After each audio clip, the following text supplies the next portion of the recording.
ജാതിയില്ലാത്ത മാരാരും, ജാതി ദ്രോഹിച്ച നായരും, ജാതി വാൽ വെക്കാൻ വാശിയോടെ ഓടുന്ന ഈഴവരും, ജന്മം കൊണ്ട് തിരുമേനിയായി പോയതിന്റെ ദുഃഖഭാരം പേറുന്ന ഭട്ട നമ്പൂതിരിമാരും വാഴുന്ന കേരളത്തിലെ ജാതിയില്ലാത്രേ.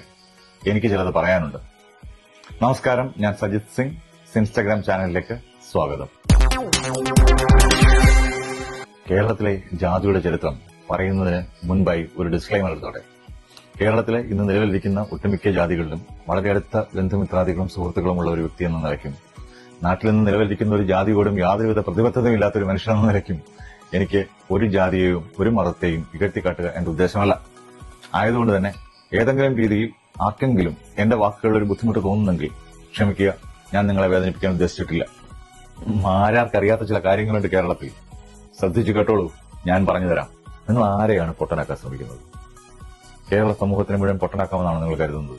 നിങ്ങൾ വിചാരിക്കുന്നത് പോലെ പണ്ട് വിദ്യാഭ്യാസത്തിന് സൗകര്യമില്ലാതിരുന്ന, വേദം കേട്ട ചെവിയിൽ ഈയം ഒരുക്കി ഒഴിക്കുന്നവരുടെ പിന്മുറക്കാരൊക്കെ ആവാം. പക്ഷെ ഇന്നത്തെ തലമുറ നന്നായി വിദ്യാഭ്യാസം ചെയ്തവരാണ്. അത് നിങ്ങൾ മറന്നുപോകരുത്, മനസ്സിലാക്കാതിരിക്കരുത്. ആ അന്നത്തെ വിദ്യാഭ്യാസമില്ലായ്മ മുതലെടുത്തതുപോലെ ഇന്നത്തെ ചെറുപ്പക്കാരെ മുതലെടുക്കാം, വിഡ്ഢികളാക്കാമെന്ന് നിങ്ങൾ കരുതുന്നെങ്കിൽ അത് നിങ്ങളുടെ വിഡ്ഢിത്തരമാണെന്ന് നിങ്ങൾ മനസ്സിലാക്കണം. കേരളത്തിലെ ജാതി മതങ്ങളുടെയൊക്കെ ചരിത്രം വളരെ രസകരമാണ്.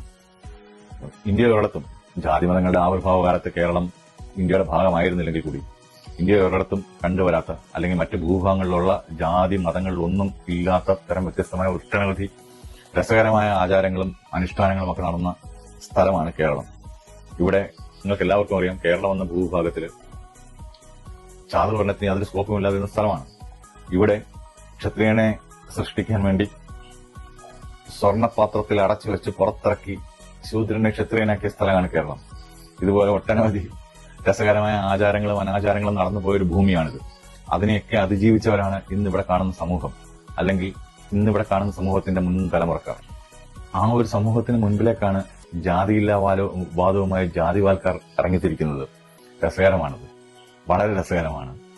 ഈ അടുത്തിടയിൽ ഒരു സംഭവം ഉണ്ടായി. അധികം നാളുകൾ 2025 നടന്ന കാര്യമാണ്. ഒരു കടയിലേക്ക്, മേൽജാതിക്കാരനായ ഒരാളുടെ കടയിലേക്ക് കീഴ്ജാതിക്കാരനായ ഒരാള് എന്തോ സാധനം വാങ്ങാനായി എത്തിയപ്പോ കടക്കാരന്റെ മകൻ അത് എടുത്തു കൊടുക്കാൻ ബുദ്ധിമുട്ടുന്ന കണ്ട് ഞാൻ സഹായിക്കട്ടെ എന്ന് ചോദിച്ചതിന് അയാളെ കടക്കാരനും അയാളുടെ ബന്ധുക്കളും ചേർന്ന് തല്ലി. ആ തല്ലുകൊണ്ട് അയാൾ പോയി ഒരു പോലീസുകാരനെ വിളിച്ചിട്ട് വന്ന് എന്നെ ഇയാൾ തല്ലി എന്ന് പറഞ്ഞതിന് പോലീസുകാരനെയും കൂടെ ചേർത്ത് തല്ലി. ആ കീഴ്ജാതിക്കാരനെ മനുഷ്യൻ മരിച്ചുപോയി. അത് നടന്നത് ഇന്ത്യയിലാണ്.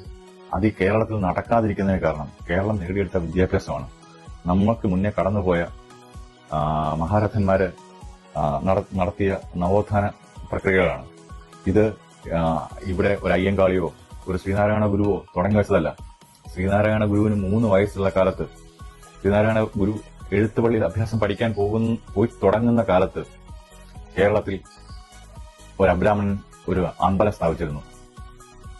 ആറാട്ടുടെ വേലായുധ പണിക്കർ, ഇടയ്ക്കാട് മംഗലം ജ്ഞാനേശ്വര ക്ഷേത്രം. അത്തരം ഒട്ടനവധി ആളുകളുടെ 1912 കാലഘട്ടത്തിൽ കേരളത്തിൽ സമൂഹ ശ്രദ്ധ നടത്തിയിട്ടുണ്ട് സ്വാമി നിർമ്മലാനന്ദ ഗിരി മഹാരാജ്. അത്തരം ഒട്ടനവധി ആളുകൾ നടത്തിയ സാമൂഹ്യ പ്രവർത്തനങ്ങളുടെ പിന്തുടർച്ച, അവർ കൊടുത്ത കൈവിളക്കുകൾ കയ്യിലേന്തി അത് ദീപമാക്കി കൊണ്ടുവന്ന ശ്രീനാരായണ ഗുരുവാകട്ടെ, ചട്ടമ്പി സ്വാമികളാവട്ടെ, മഹാത്മാ അയ്യങ്കാളി ആവട്ടെ, വാഗ്ഭടാനന്ദ ഗുരുദേവനാവട്ടെ, അങ്ങനെ പൊയ്കേലപ്പച്ചനാവട്ടെ, അങ്ങനെ ഒട്ടനവധി ആളുകൾ ഏന്തിക്കൊണ്ടുവന്ന നവോത്ഥാനത്തിന്റെ പന്തങ്ങൾ നെഞ്ചിലേറ്റി കടന്നുപോയ സമൂഹമാണ് കേരളത്തിലുള്ളത്. അവരെ ദയവായി പൊട്ടനാക്കാൻ ഒരു ആരും ശ്രമിക്കരുത്. ഇത് മാത്രമാണ് എനിക്ക് പറയാനുള്ളത്. കുറച്ച് ദിവസങ്ങൾക്ക് മുമ്പ് ഒരു ഇന്റർവ്യൂ ശ്രദ്ധിക്കാനിടയായി. വേടൻ കേരളത്തിൽ ജാതിയുണ്ട്, കേരളത്തിൽ നായർ മാട്രിമണിയില്ലേ, കേരളത്തിൽ ഈഴവ മാട്രിമണിയില്ലേ, നമ്പൂതിരി മാട്രിമണിയുണ്ട്, ഇത്തരം മാട്രിമണികളൊക്കെ നിലനിൽക്കുന്ന കേരളത്തില് ജാതി ഉണ്ട് എന്ന് വേടൻ പറഞ്ഞതിനെ എതിരായി മാരാർ ഇവിടെ ജാതി ഇല്ല എന്ന് സമർത്ഥിക്കാൻ ശ്രമിക്കുന്നത് കേട്ടു. അതോടൊപ്പം തന്നെ മറ്റൊരു ചെറുപ്പക്കാരൻ, ഞാൻ ദളിത് സമുദായത്തിൽ ജനിച്ച ആളാണ്, ഞാൻ വിവാഹം കഴിച്ചിരിക്കുന്നത് ഉന്നത സമുദായത്തിൽപ്പെട്ട ഒരു പെൺകുട്ടിയാണ്, ഞങ്ങളുടെ വിവാഹം വീട്ടുകാർ നടത്തിത്തന്നതാണ്, അമ്മാതിരി ചില വാദങ്ങളും കണ്ടു. ഇതിന്റെയൊക്കെ അടിസ്ഥാനം എന്താണെന്ന് ചിന്തിച്ചിട്ടാണോ സംസാരിച്ചതെന്ന് മനസ്സിലാവുന്നില്ല. കേരളത്തിൽ ഓരോ ഇഞ്ചിലും ഓരോ മുക്കിലും ഓരോ പ്രശ്നങ്ങളിലും ജാതി ഒരു പ്രധാന ഘടകമായി കടന്നു വരുന്നുണ്ടെന്നുള്ളത് സംശയമില്ലാത്ത കാര്യമാണ്. വെറും ഒരു ന്യായവാദത്തിനു വേണ്ടി കേരളത്തിൽ ജാതിയില്ല എന്ന് സ്വന്തം വാലിൽ മാരാരും കെട്ടിവെച്ച മിസ്റ്റർ മാര, നിങ്ങൾ പറയുമ്പോൾ നിങ്ങൾ മറന്നു പോകുന്നൊരു കാര്യമുണ്ട്. 1980-കളിൽ മലയാള സിനിമയുടെ നായികമാരുടെ പേര് ഷീല, സുകുമാരി, ലളിത എന്നൊക്കെ ആയിരിക്കെ ഇന്നത്തെ പുതുമുഖ മലയാള നടിമാരുടെ പേരുകളൊക്കെ ഒന്ന് ആലോചിച്ച് നോക്കിയാൽ മനസ്സിലാവും. ഇവിടെ ജാതിയില്ല, അല്ലെ ജാതി പേരുകൾക്ക് ഒരു പ്രസക്തിയുമില്ല. 80-കളിലും 90-കളിലും സ്കൂളിൽ പഠിച്ചിരുന്ന സുമേഷും രമേഷുമൊക്കെ, രമേശൻ നമ്പ്യാരും സുമേശൻ നായരും രമേശൻ നമ്പൂതിരിയും ഒക്കെയായി ഇക്കാലത്ത് പുനർനാമകരണം ചെയ്തു വരുന്നതിൽ ഒരു കുഴപ്പവും നിങ്ങൾക്ക് തോന്നുന്നില്ല. പ്രിവിലേജുകളുള്ള ആളിന് പുരോഗമനവാദികളായിട്ടുള്ള മാതാപിതാക്കൾ ജാതിയോ മതമോ നോക്കാതെ വിവാഹം കഴിച്ചു കൊടുത്തിട്ടുണ്ടാവും. അതൊരു ഒറ്റപ്പെട്ട സംഭവമാണ്. കുറച്ചു കാലം മുമ്പ് ജാതി വ്യത്യാസം ഉണ്ടായതിന്റെ പേരിൽ കൊല നടന്ന സംസ്ഥാനമാണ് കേരളം. ഒരു പയ്യനെ കൊന്നുകളഞ്ഞതാണ്. നമ്മളെല്ലാം പത്രത്തിൽ വായിച്ച കാര്യമാണ്. ഈ സംസ്ഥാനത്തിരുന്ന് ഇങ്ങനെയൊക്കെ പറയാൻ നിങ്ങൾക്ക് ലജ്ജ തോന്നുന്നില്ലേ?